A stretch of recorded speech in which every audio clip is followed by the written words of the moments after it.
दोस्तों, पड़ोसी को घर में बार बार आने देना क्यों गलत हो सकता है?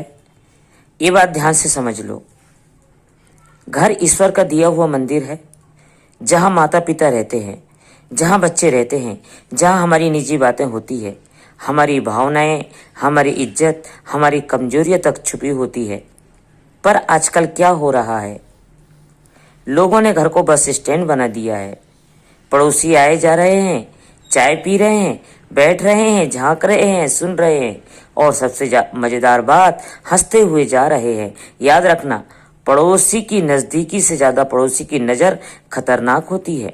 घर ज्यादा खुला तो राज भी खुल जाते हैं।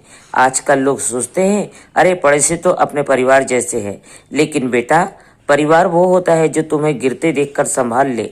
पड़ोसी वो नहीं जो तुम्हें गिरते देखकर और गिराने की सोचे। तुमने उन्हें जितना घर में आने दिया, उतना ही वो तुम्हारे घर की कमजोरी, झगड़े, पैसों की स्थिति, रिश्तों की हालत सब नोट कर गए और फिर वही बातें चाय की टपरी पर चर्चा और मोहल्ले में गपशप बन जाती है। किसी संत ने कहा था, जो बार बार तुम्हारे घर आता है वो कभी न कभी तुम्हारी शांति लेकर ही जाएगा।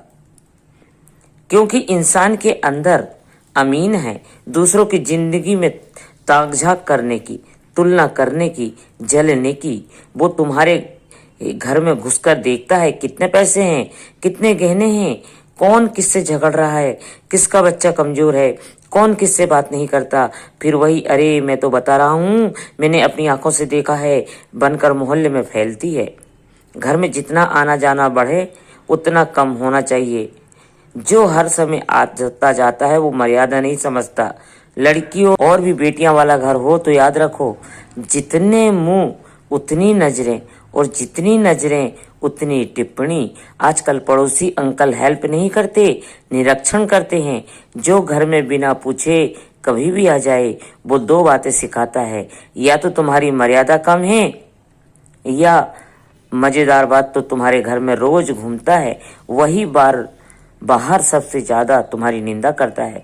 घर को खुला दरवाजा मत बनाओ, घर को सीमित दायरा बनाओ। जो लोग दिल के करीब हो उन्हें घर में आने दो।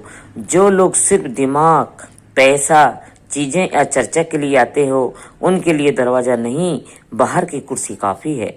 याद रखना, अतिथि देवो भव तब तक है जब तक अतिथि स्मृति की तरह आता है, आदत की तरह नहीं।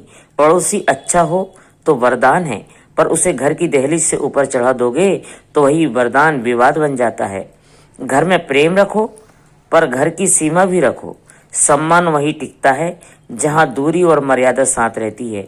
जो लोग सिर्फ दिमाग, पैसा, चीजें या चर्चा के लिए आते हैं उनके लिए दरवाजा नहीं, बाहर की कुर्सी काफी है।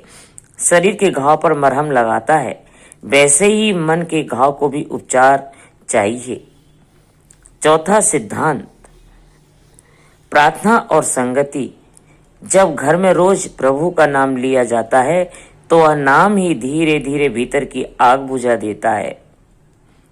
अपने बेटे के नाम से रोज दीपक जलाओ, बोलो हे प्रभु मेरे बच्चे को विवेक दो। ये शब्द व्यर्थ नहीं जाते, ये ब्रह्मांड में गूंजते हैं और आत्मा तक पहुंचते हैं। बेटा याद रखो, बच्चे बुरे नहीं होते, बस रास्ता भूल जाते हैं। माता पिता का प्यार ही वह नक्शा है जो उन्हें फिर से घर तक पहुंचाता है। तो घबराओ मत, विश्वास रखो। हर रात का अंधेरा सूरज को रोक नहीं सकता। आज का यह प्रवचन कैसा लगा कमेंट में बताना और इस वीडियो को लाइक कर देना और अपने दोस्तों को शेयर करके हमें फॉलो कर देना। सभी एक बार कमेंट में लिखे जय श्री राम।